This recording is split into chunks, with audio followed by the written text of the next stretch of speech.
Good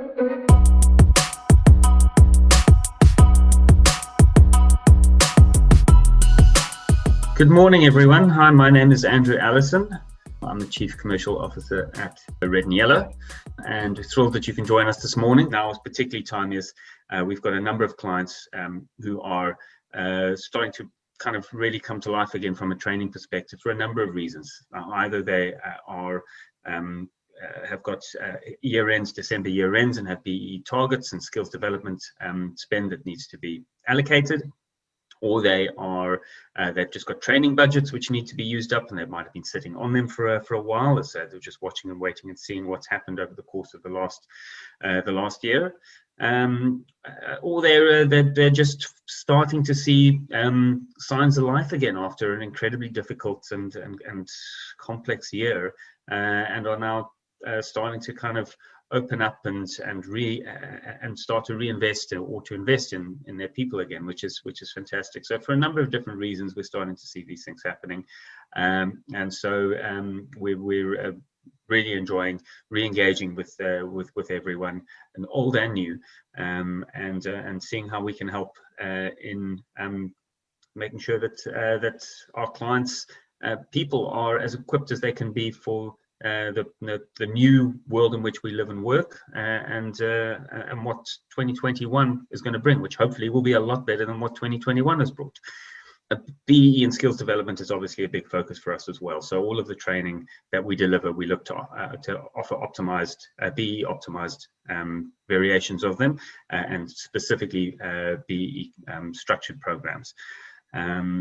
So just by way of a bit of an overview of what we're going to be discussing today, I am going to be giving a little bit of a run through about the overall structure of how we package and present our training. I'm also going to be speaking about learnerships. Now I'm asking for everyone to please bear with me. Our head of corporate training delivery and product development, Meg Carver, was going to be doing this presentation today, but she's unfortunately ill, and so I've put my hand up at the last minute to run through the sessions with you. I do know the learnership structure and our offering very, very well, but I'll be reading off her slides, which I have spent very little time acquainting myself with this morning. So if I miss a few things or misspeak occasionally, please go easy on me. I'm then going to hand over to my colleague Stephen, who's going to run through online programs, so online courses, skills programs, and bursaries, and then we'll wrap up. I think we had allocated an hour. I suspect we'll probably come in well under that, and probably looking at half an hour to 40 minutes max, and that will then leave time for any questions, should there be any, or hopefully give you an extra 20 minutes in your day, which I think everybody probably would appreciate right now. If you do have any questions, please feel free to leave them in the Q&A. Bjorn, who is in the back end looking after everything, will be on hand to answer, as will Stephen. And when I'm not presenting, I will substitute with Stephen and help answer questions too. And if there's anything that we aren't able to get to, don't worry. We will be we'll be sending out the presentation afterwards, and there'll be plenty of opportunity to hopefully continue the conversation. So without further ado, let me move on to have a look at how Red and Yellow thinks about training. Now, this pyramid represents a methodology that we call transformation through training, and it works from thinking about it as a pyramid for a number of reasons. Firstly, it represents the organizational hierarchy, but also it maps out against a career path or career trajectory for an individual. So if you look at the bottom, we're starting at new entrants to the workforce and people who might not yet be in your company. And there we look at learnerships and bursaries, internships also for part of that, although they come generally a little bit further up the ladder. And this is where you're looking to identify the best possible talent. They're either studying a bursary through a tertiary institution, or they are coming in through another form of structured learning, like a learnership, and in this sense, probably looking at unemployed learnerships. And then during that initial period, They are getting to understand your business a little bit better. They're learning skills that are important to you, and you're learning a little bit more about them. And if the fit is right, if the cultural fit is there, if you believe that they're going to perform and you can see a future for them in your business, we hope that you then take them in or absorb them into your business as interns or grads or apprentices. And this is really their foundational period with the business. It could be 3 months, it could be 6 months, it could be 12 months, maybe 24 months. This is all structured accredited training, and then they move up into the bigger chunk of the pyramid, and this is where we think most of the training should be taking place. And in fact, this is where a lot of businesses struggle to scale and start to fail. Is that you've got, at the top of the pyramid, your execs, often highly trained, highly capable. You've got really, really great juniors, really great grads coming in, but the focus often on the middle isn't there, and middle management, we find, is where businesses typically struggle, and growth gets obstructed. And so we always try and recommend to invest as much as possible in the people in the middle. So not at your senior, not at your top, not at your bottom, but on the people who need to grow to become the future top of the pyramid. And there we look at a split between accredited training, bursary skills programs, employed learnerships, and then unaccredited training, which includes short courses, workshops, conferences, and then obviously on-the-job training as well. I think the pyramid there needs to be slightly updated. It still reflects 15% as being your maximum share of your leverable amount that can be spent on, or of your target of leverable amount that can be spent on unaccredited training. That's now been increased to 25%. So obviously, the balance and the majority of your spend should be on accredited training. Moving on, learnerships, probably the bigger chunk of I think what we'll be talking about today. They are the darlings of the skills development and SETA world. A combination of practical work-based learning and theoretical training that culminates in a qualification. It's a full qualification registered on the NQF framework. Fantastic programs. They are, I think everyone can really get behind them when you think about practice, what they're for. They're about identifying, particularly when we're looking at unemployed learnerships, identifying talents that might not have access to a qualification or have work experience, both of which are obviously critical when people are looking to recruit. And this tries to offer them both, and then introduce them into the workforce. So really, really great in principle and in theory. In practice, I think we know this, we felt this firsthand. It can be very, very difficult, very admin intensive, and very cumbersome to implement. And so not unusual for us when we speak to clients for people to have had bad experiences with learnerships in the past. And that's something we've really taken on board and taken to heart in how we build and deliver them. Because when they are difficult, our clients don't enjoy them, the learners don't always enjoy them and don't feel they get the value out of them as well. And our team doesn't enjoy doing it because they prove to be difficult. So we've really spent a lot of time focusing on how we can make them as smooth and efficient as possible, as pleasurable as possible for both learners and for the clients, and for our clients alike. And I think we've come leaps and yards, and I think our offering is really, really compelling, and we've had some fantastic feedback from clients who are currently doing our programs, and learners who are currently doing our programs, and those who've done them in recent years.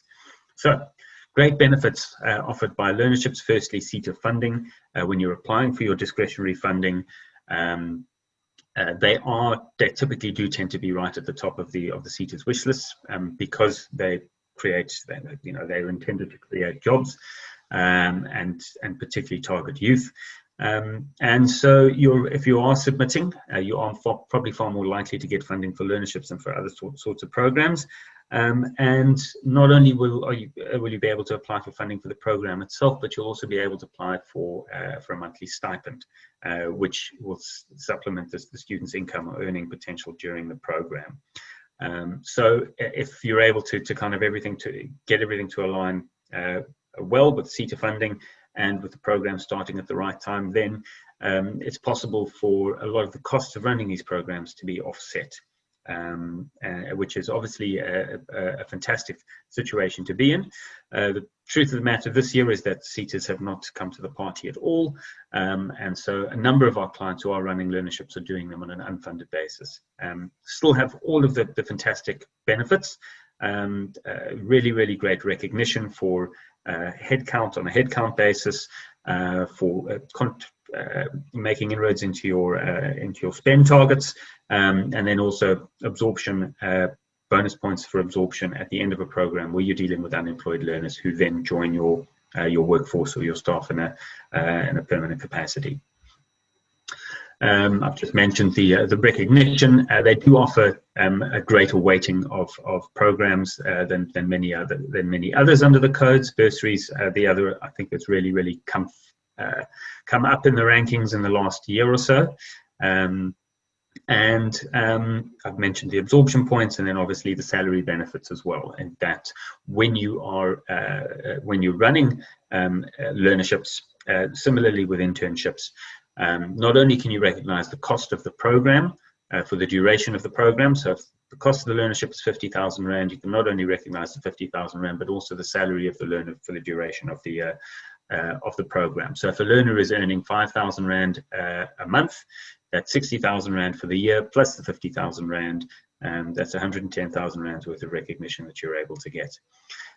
Employed learnerships are also, we're finding, increasingly popular as well. So in this exactly the same structure of the program, there are a few more little SETA bits and pieces that we look after. But the difference here being is very much based on the nature of the employment relationship with the learner themselves. If the learner has been employed for a fixed term period, specifically for the purpose of participating in the learnership, then they would be deemed to be an unemployed learner. Where the learner is already employed, but is put onto the program, that's considered an employed learnership. There are still fantastic benefits, still the salary recognition, you can still recognize the full cost. Obviously, because the employee was already employed, you don't get the absorption points. And there are also, I didn't mention tax benefits as well for tax deductions available for running learnerships. They're slightly lower for employed learnerships, but still very, very compelling and a very good reason to do them. And then obviously, we've spoken around some of the more kind of, we call them compliance or financial or BEE benefits of running these programs. But from a people perspective, they're fantastic. And we've really seen tremendous success and from both our clients and the learners themselves from programs that we've run in the past. They really do assist in transformation, building pipelines of skills, and preparing people for future management roles, particularly when we're looking at some of the learnerships that we offer at a slightly or at an employed level, where I think the learnership structure is often equated with new entrants and people coming into the workforce, which is by and large what the bulk of learnerships focus on. But we've had learners with 15, 20 years of work experience doing our programs. They're getting great qualification, they're getting fantastic practical experience and having a really rich learning experience, and don't consider themselves to be part of a traditionally structured or positioned learnership program. The benefit of that obviously is the more senior the people that you can get onto these programs, the higher the salary they're likely to have, the greater the skills development recognition you're likely to benefit from. So really fantastic from that perspective. All right, I think I've covered everything on that slide. This is me talking off the cuff about the stuff that I love about them and my experience with them, and then just checking to make sure that I'm reflecting everything that Meg would have wanted me to say as well. I mentioned that we've taken a unique red and yellow approach to how we structure and how we deliver learnerships, and that's very much founded in our legacy and our DNA as a creative thinking school. We're constantly looking for ways to innovate, to change, to improve on how things are done. And I'll talk about one of the programs a little bit later, our user-centered design learnership. I think the user-centered design principles have very, very much come to the fore in the way that we've reimagined and restructured our learnership programs. I think we probably said we don't, and I've actually had this conversation recently with a couple of clients, we're not crazy on running traditional learnerships. They are admin intensive, tend to be quite paper oriented, paper based, and I think there are a lot of badly run learnerships out there in the market, and they've really, I think, have done serious damage to the perception and understanding of how powerful these programs can be. And so we've taken a lot of the pains and concerns and issues that our clients and learners have had in the past and thought about how we can redevelop these, putting our learners and our clients right at the center of everything we do, and making sure that the experience is the best it can possibly be. Now, it's a constant work in progress. We are constantly tweaking on this, but if you look at how we deliver them now versus how we were delivering them 5 years ago, which is by and large how they are still delivered across the market, we've progressed in leaps and bounds. So the first and foremost, the first and probably most fundamental change is that our learnerships are delivered primarily online. We've been delivering online learning for over 10 years, and so we know intimately, intuitively how to do it. And the experience there is, what this means is that the experience is less of a learnership in the traditional sense and more of an online qualification over a 12-month period where you are doing practical work-based learning. There's some of the features that you will experience as a learner and as a client, if you're an L&D or an HR, or whether you are the one on the client side of the equation looking after the learners, possibly a mentor or a manager. Your experience of this will be interactive online content hosted on our learning management system. There's downloadable course notes, video contents, regular lectures. They either take the form of pre-recorded video or live virtual sessions. There are regular tutorials, and there are assessments and Q&A sessions. So plenty of support, plenty of interaction baked in, but the entire thing is delivered remotely.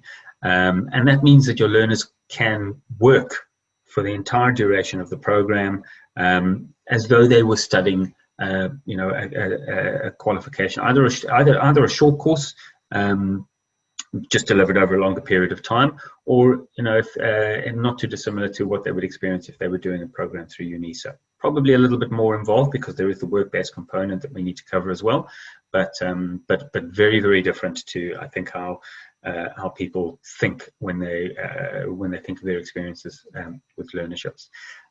All of our programs have a dedicated program manager who coordinates the program and is very, very hands-on in coaching and assisting learners throughout the program, but also crucially provides full support to the HR departments, the learning and development departments, because we know that that's where the pain is often felt, as well as with the mentors and the managers who obviously need to support and make sure that the learners have the appropriate time and materials to be able to complete their studies and to do well.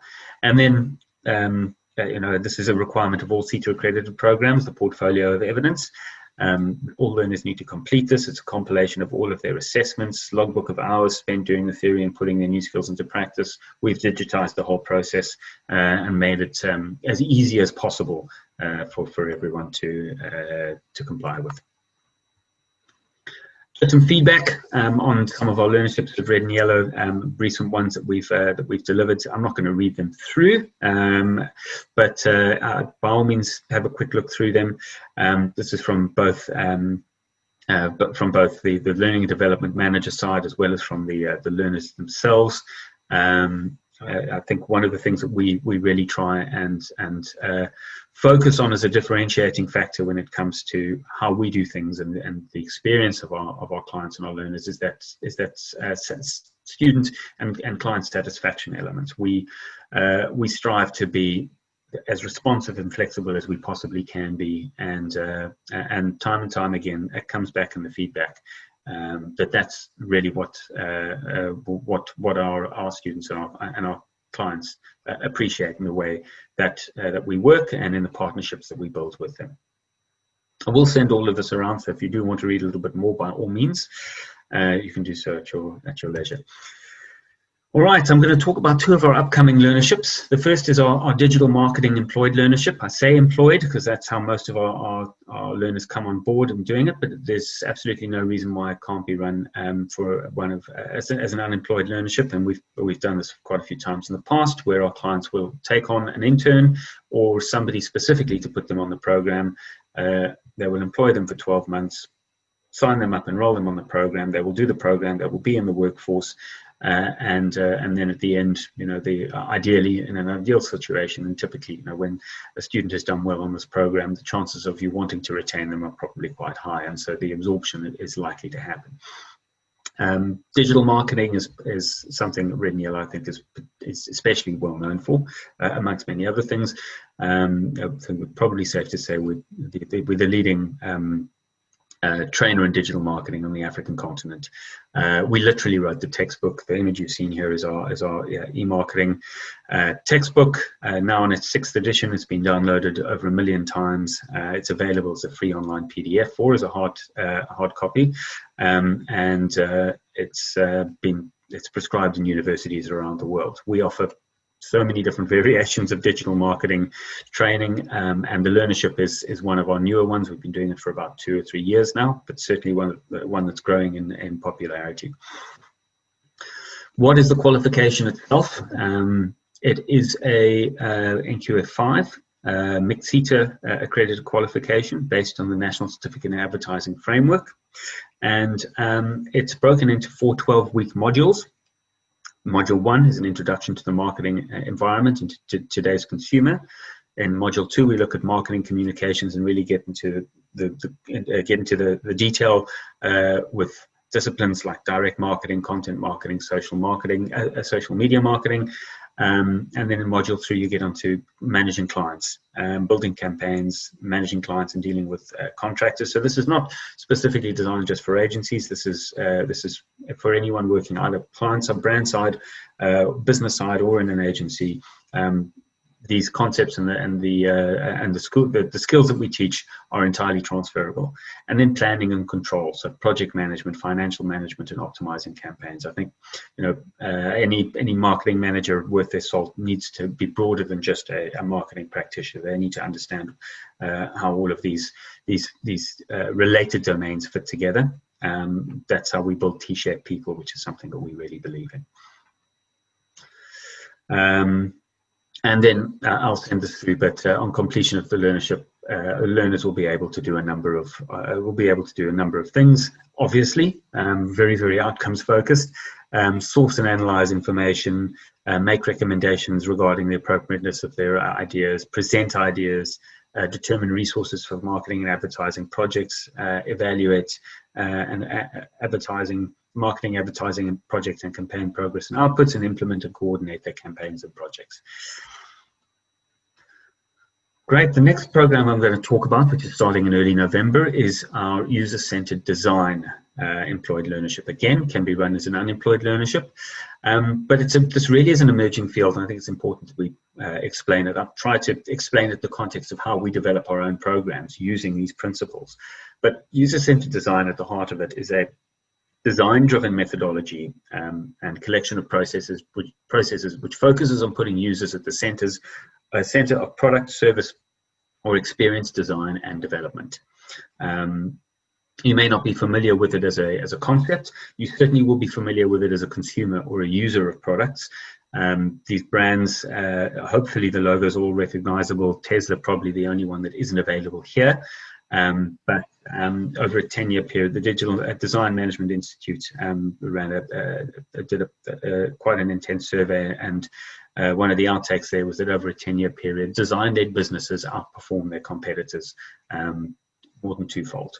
Now, this concept of being design-led simply at its heart means putting your users or your consumers at the center of everything that you do. Start with them, design for them, and that's how you build not only great loyalty and love for your brand and your business and your products, that obviously is really, really strong and long-lasting, but it's also around making the experience of dealing with them as easy as possible. And I think these sorts of concepts, again, you might not be familiar with the methodology and the processes, but locally hopefully you're starting to see this in your banks, in your retailers, focusing efforts on and competing with each other on how to be more personalized for you, how to ease your challenges and your needs and the things that bother you about dealing with them. They're not always getting them right, but hopefully if you actually think back over the last 10 years, you'll see, I think across the board, you'll see that most of them have made significant inroads into making your experience a lot more pleasurable, and they're still going to be doing that. That is user-centered design and design-led principles kind of at its core. And it's increasingly relevant in technology businesses or businesses that are moving into the digital space, where you're looking for the seamless experience that crosses, that transcends bricks and mortar and digital media, and that is this holistic, integrated experience that we as consumers have with brands. All right, now how does it filter into different disciplines? I mean, why? Who uses user-centered design? Who would you put on a program like this? So it's a very broad topic. In the context of our own designing our programs, our own program managers, our salespeople, our marketers at Red and Yellow all adopt these. Many of them have done one or more of our user-centered design courses.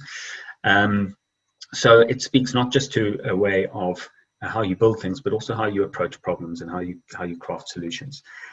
Interaction design, information architecture, visual design, usability, functionality, typography, user interface, content strategy.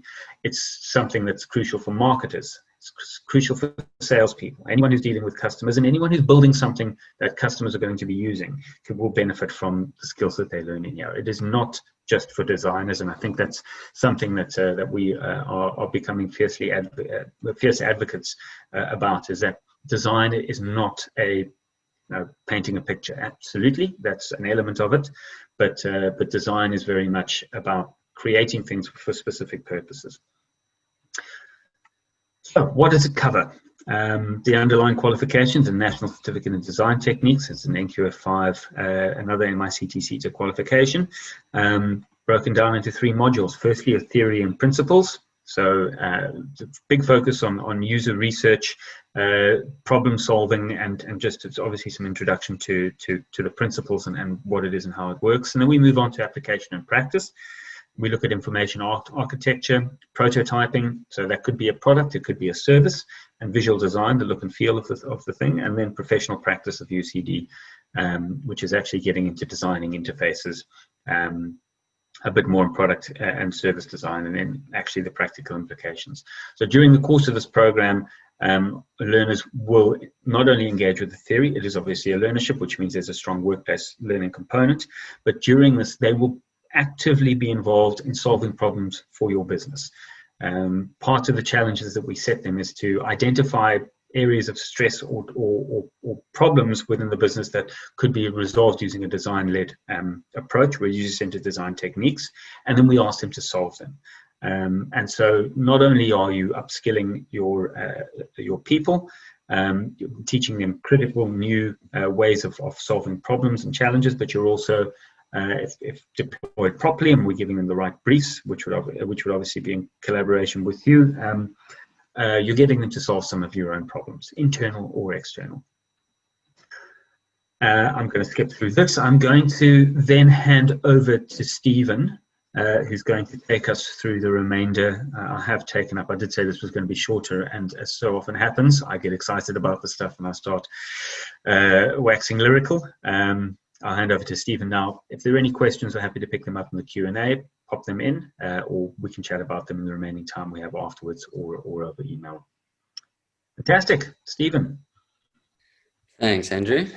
Hi, everyone. I'm Stephen. I'm one of the business relationship managers at Red and Yellow. And standing here listening to Andrew, I realized how millennial I am, with a standing desk and a yoga ball as my chair.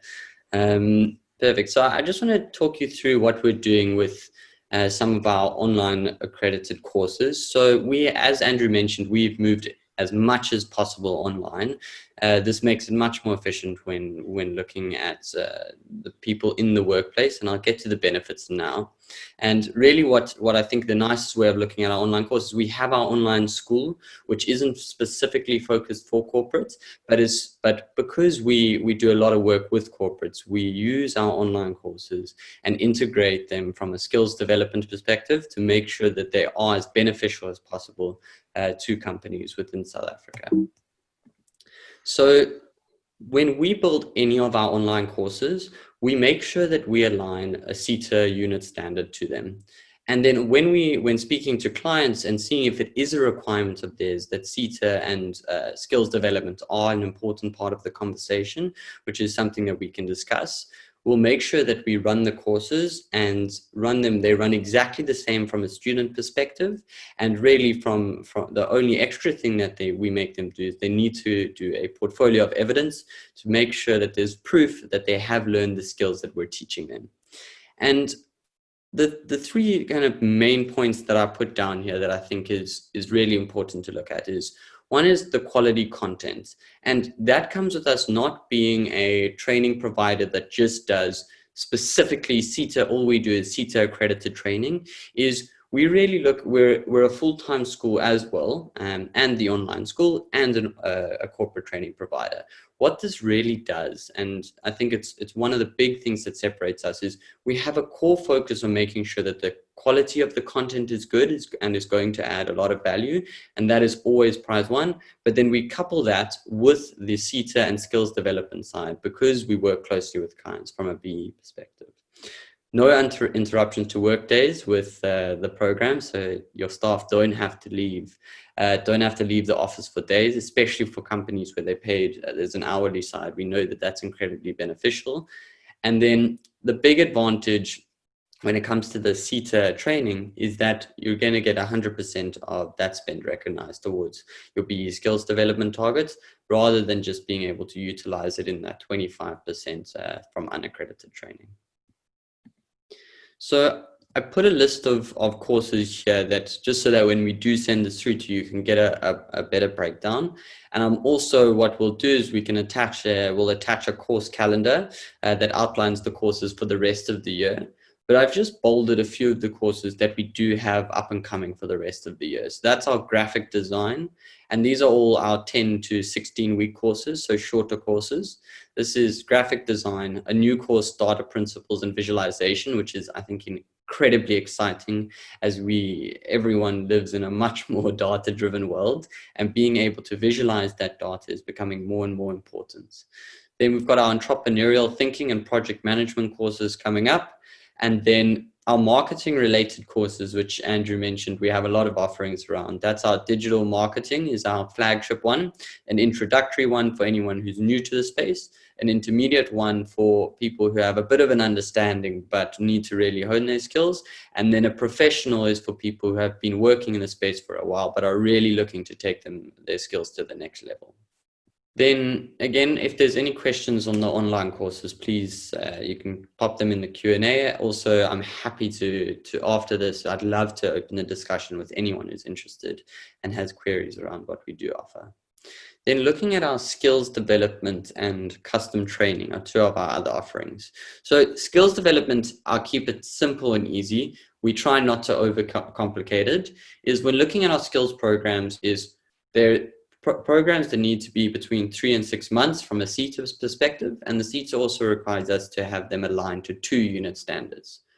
So what we do when in discussions with clients is we understand that the big benefit to use skills programs is SETA funds skills programs where they don't normally fund accredited online courses.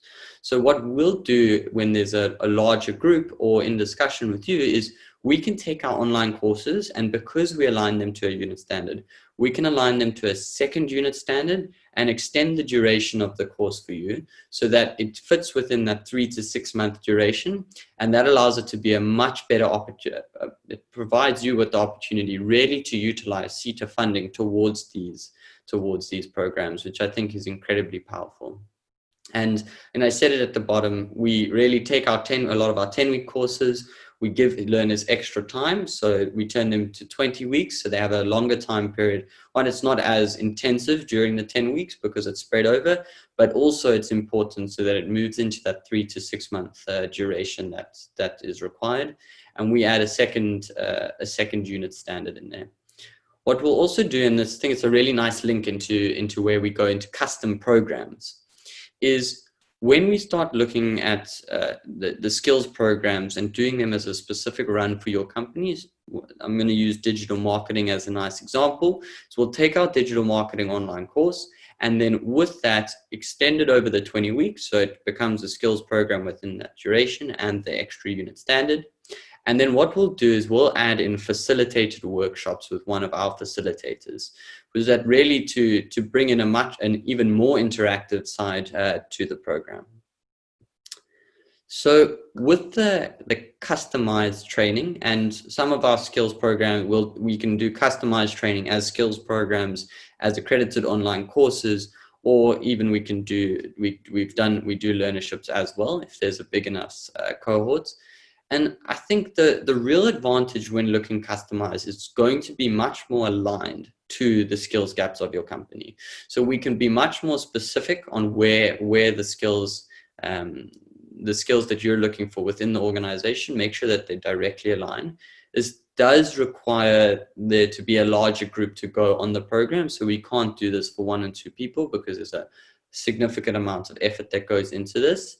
And what allows us to do this and separates us is we have an internal instructional design team, because we have a full online school and a full-time higher education institution. Is we have an instructional design team that can actually build the programs and work together with you to do these programs. And then with that is with our corporate arm of the business is we have the accreditation knowledge to make sure that when we implement it from a SETA perspective, everything is smooth, because we don't want to go through this program and then at the end of it, you don't get any of the accreditation points that you're looking for. So I thought it's nice just to see an example of what we're doing from the sides, just so it kind of maybe it'll spark something in your mind. Is what we've done is we've done a structured user-centered design employed learnership, online employed learnership that Andrew spoke to. So we've taken that program with a client and structured the program so that it fits in with the user-centered design techniques that they use within their organization. We've also structured that and that's a graduate program that we're running as an employed learnership. And what we've done there is we bring in a facilitator so that there's even more interaction. The content that they're learning is specifically aligned to the skills that they want and the way that they do user-centered design, that just to make sure that it specifically aligns to their organization. Design thinking program that we've done, which is, I'm a bit biased on this one, but it's one of my absolute passions of a project, because I think it's one of the future skills that is going to be most important when you start looking at problem solving. And really design thinking is a structured way of problem solving. And what we've done there is we've taken the program, and when running it specifically for a client, we can do this for any of our clients that are looking for a larger program. We take them through solving a problem using the design thinking principles on a problem that is specific to their business. So thinking of an example is you could do, within the business, we're struggling or looking to solve the problem of employee engagement. We utilize the design thinking framework and the online course that we have with workshops to go through that process, so that at the end of the program, you actually come out with a prototype solution that could be, it's prototyped, that could be implemented within your business. So not only are you educating everyone on the design thinking space and getting their upskills to really add value to the business, you're also getting them actually coming out with solutions that add value to the business beyond the education. And I think that's quite powerful. And then what we've also, just the last one there, is a digital public relations program online course that we've custom built. Just popping it up there as a couple of examples of companies that we've done this customized training for over the years. And this next one that I want to speak about is bursaries, and one that I'm incredibly passionate about. It was a big reason of why I ended up at Red and Yellow. I'm a finance and economics graduate by profession, I guess, but bursaries was one of the big parts, and being able to make an impact at Red and Yellow is really one of the reasons that brought me here. And this is really the point of it. Is at Red and Yellow, we have a social promise as an organization that at least 10% of our students don't have to pay for themselves. And what that means, it makes it much harder as a business because we are putting a lot of bursaries out there. But the only way that it makes it possible and sustainable to keep making this impact is really by working with corporates like yourself. I know that there's a client on here that has done amazing stuff with bursaries. And what we do is we bring the students on at the beginning of the year, and throughout the year we speak to corporates and companies to look at getting these students funded, because really what it allows us to do is keep making a bigger and bigger impact every single year, and allows us to give education to students that really don't have the opportunity to otherwise study at especially a private higher education institution. So I think it's, when looking at bursaries, and it's really a balancing act. So on the one hand is, yes, there's the BEE side that you need, that is often looked at, and maximizing and really making sure that the spend is as effective as possible. But the other side, and I implore everyone really is the way to look at it, is you're making an amazing impact on someone's life that really doesn't get the opportunity to study otherwise. The burden of the costs of education are a real barrier to so many people, and balancing the impact, utilizing that BEE with generating students who are genuinely going to go out into the workforce and add value. I think as companies, it's always nice to take a step back and really appreciate what you are doing for the broader South Africa. So this is how we make sure that it works. There's I put 3 steps to it. There's one is making sure that when we bring in students, that they are the right students. So they need the financial assistance. They're not just brought in because they're looking for an extra bit of funds that they don't need to fund, and that they've got good academic results, because we want them to come through and be a success. Then when they come through is really important, and it helps that we're in our full-time school, that we're not a 5,000 person school. We're a much smaller school, which allows us to give them a lot of support, academic support, along with individual support from lecturers. We give our students food and travel allowances as well, because that is one of the problems. It's not just funding the education. There is more to the back end. That's really to make sure that they come out as successful as possible. And this last one, I think, is very important when looking at sponsoring bursaries. Is there's a lot of degrees out there where, people in South Africa, there's a lot of degrees that people are getting, but you want degrees where people are getting jobs. And I think that's something that we really pride ourselves on, that we've got incredibly, the degrees that we offer at our full-time school, the qualifications and the students that we put out are highly employable. And that comes with both the school, the brand name that people really want our students, and also the areas that they're going to within the creative spaces.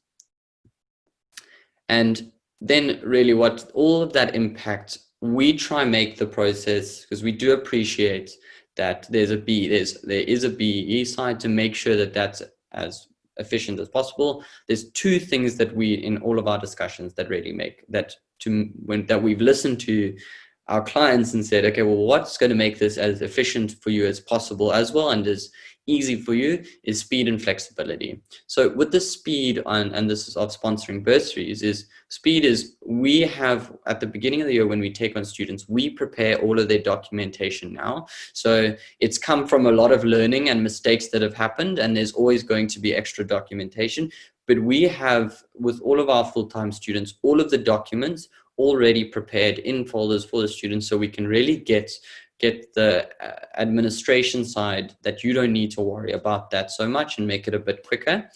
And then from a flexibility is, a lot of the time we know that you don't need to sponsor full amounts. To sponsor full bursary isn't possible. We do allow part sponsorship of bursaries, because we know that, you may not be able to sponsor full bursary. You only need to sponsor a small amount that we are able to provide on that side.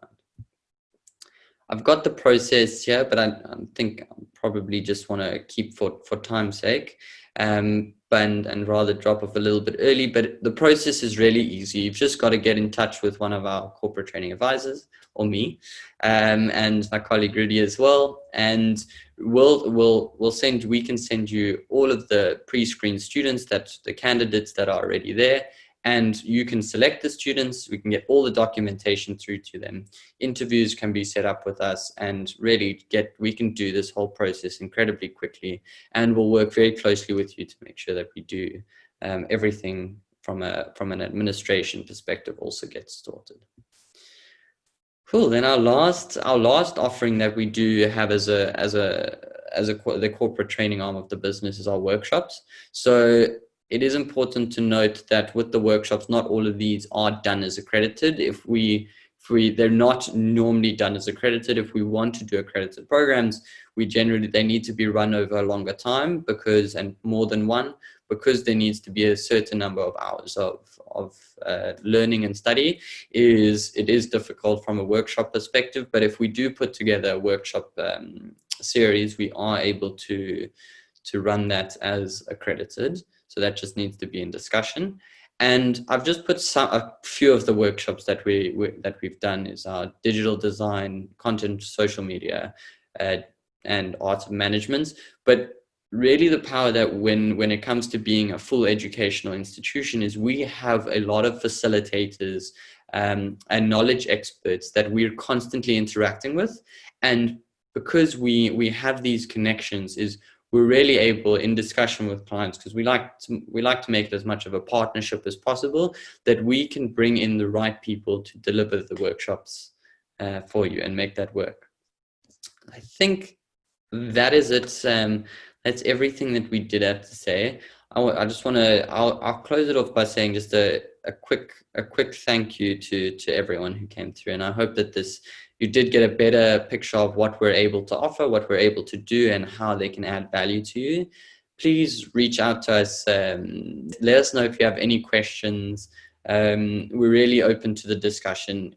In each conversation with you, we learn something new as well, and we hope that we can add as much value to you. So thanks for joining us today.